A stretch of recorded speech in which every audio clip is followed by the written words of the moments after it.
Ni tout à fait solide, ni tout à fait liquide. Le verre fascine. Avec lui, les artistes peuvent tout imaginer, d'un simple vase revisité à un collier monumental.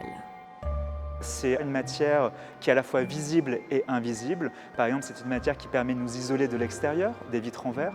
C'est une matière aussi qui permet de mieux voir à travers les lunettes, le microscope.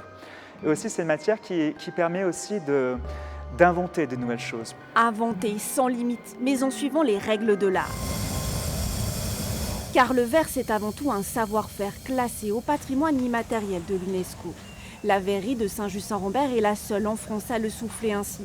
C'est la première fois qu'elle rouvre ses portes au public depuis le Covid. Donc on est dans un travail d'intuition. Toutes les matières ne se travaillent pas de la même façon. Une visite exceptionnelle pour mieux comprendre l'origine du verre, en résonance avec l'exposition du musée. C'est fabuleux, c'est un travail de force déjà et puis de précision en même temps.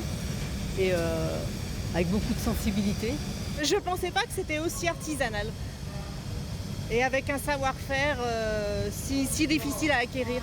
Un tour de main qui s'acquiert avec l'expérience et qui a séduit plus d'un artiste. Marc Chagall, Henri Matisse ou encore Fernand Léger. Aujourd'hui, le site allie tradition et nouvelles techniques industrielles. Nos verriers sont incapables de souffler une boule de Noël. Chacun son métier. Nous, on est sur un volume et une puissance industrielle avec un usage de la vie courante, mais du BTP finalement. On est avant tout là pour faire du vitrage. Mais le verre n'est pas seulement utile, il peut interroger et casser les codes lorsque les artistes s'en emparent.